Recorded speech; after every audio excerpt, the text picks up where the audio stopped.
خیال رکھیں گے۔ ہمارے بہت ہی پیارے دوست حضرت مولانا مفتی محمد اقبال چشتی صاحب تشریف فرما ہے، میرے بعد ان کا خطاب ہوگا۔ آج کا عنوان عقیدہ ختم نبوت پر جو متنازع فیصلہ عدالت سے آیا اس کی مذمت کے لیے میرے دوستو ابھی ہم مذمت کر رہے ہیں۔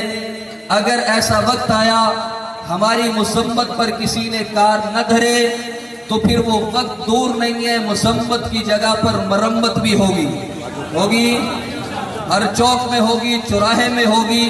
عقیدہ ختم نبوت ایمان ہے، عقیدہ ختم نبوت اسلام ہے، عقیدہ ختم نبوت پہچان ہے، عقیدہ ختم نبوت جنت کا سرٹیفکیٹ ہے، عقیدہ ختم نبوت حوض کوثر پر حضور کی شفاعت کا ٹکٹ ہے، عقیدہ ختم نبوت دنیا میں سر اٹھا کر جینے کا ایک سائے۔ اگر اس بات کا اظہار کرے تو وہ نبی نہیں ہو سکتا، وہ دجال اور کذاب ہو سکتا ہے، وہ نبی نہیں ہو سکتا۔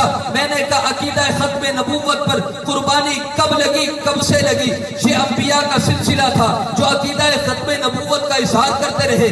آخر میں آخری الزمان نبی آئے گا، رسول آئے گا، شریعت ہوگی، کتاب ہوگی، قیامت تک کے لیے ہوگی، زمانے کے لیے نہیں ہوگی، زمینوں کے لیے نہیں ہوگی، درختوں کے لیے نہیں ہوگی، انسانوں کے لیے نہیں ہوگی، وقت کے لیے نہیں ہوگی، بلکہ تا قیامت کے لیے ہوگی۔ نبوت بھی ہوگی، رسالت بھی ہوگی، عقیدہ بھی ہوگا، محبت بھی ہوگی، پیار بھی ہوگا، اس کا اظہار بھی ہوگا، جانوں کو دے کر ہوگا، چوک میں آ کر ہوگا، چوراہے میں ہوگا، اولاد قربان کر کے ہوگا۔ میں نے کہا عقیدہ ختم نبوت پر کس طریقے سے اظہار چلتا گیا۔ میں نے کہا جب عقیدہ ختم نبوت پر جب ڈاکہ ڈالنے کی بات آئی، مسیلمہ صاحب نے، جس نے کہا عقائد و جہاں کو خط لکھا، آدھی نبوت آپ کی ہے، آدھی میری ہے، آپ کا وقت جب تک ہے آپ کی ہے، بعد میں میری ہوگی، علاقہ تقسیم کر لیتے ہیں۔ اللہ کے نبی نے فرمایا میں اللہ کا رسول ہوں، تو کذاب ہے۔ اس پیغام کو لے کر ایک صحابی سے پوچھا، مجمع سے سوال کیا، بتاؤ کون جائے گا؟ جامع شہادت بھی نوش فرمائے گا۔ رب کی قسم حبیب بن زید کھڑے ہو گئے،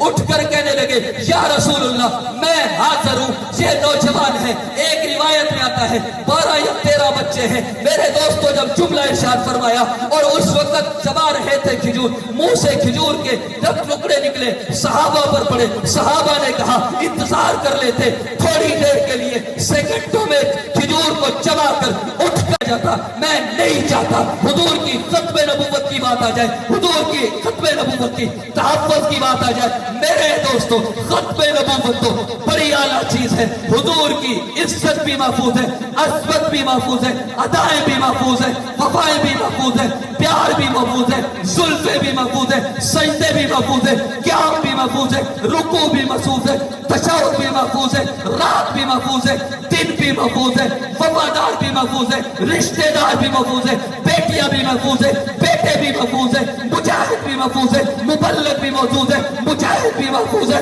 سب محفوظ ہے، عقیدہ بھی محفوظ ہے، قرآن بھی محفوظ ہے، آیتیں بھی محفوظ ہے، حدیث بھی محفوظ ہے، پیغام بھی محفوظ ہے، ادائیں بھی محفوظ ہے، رات بھی محفوظ ہے، دن بھی محفوظ ہے، چوک پر جو کہا وہ بھی محفوظ ہے، بدر میں گئے وہ بھی محفوظ ہے، احد میں گئے وہ بھی محفوظ ہے۔ مسلمانوں کا ایمان سلب کر رہا ہے، ماشاء اللہ دوسرے نبی کی تبلیغ کر رہا ہے، دوسرے نبی کے قرآن کی بات کر رہا ہے، تشریحات کی بات کر رہا ہے۔ میرے دوستو بیمار بیٹے کو مولانا نے چھوڑا، کتابیں اٹھائی، ساتھ چلے اور چلتے گئے۔ گھر والوں نے پوچھا بیٹا بیمار ہے، کہا چھوڑ دو، میرے ایمان کا مسئلہ آ گیا ہے، اسلام کے تحفظ کا مسئلہ آ گیا ہے۔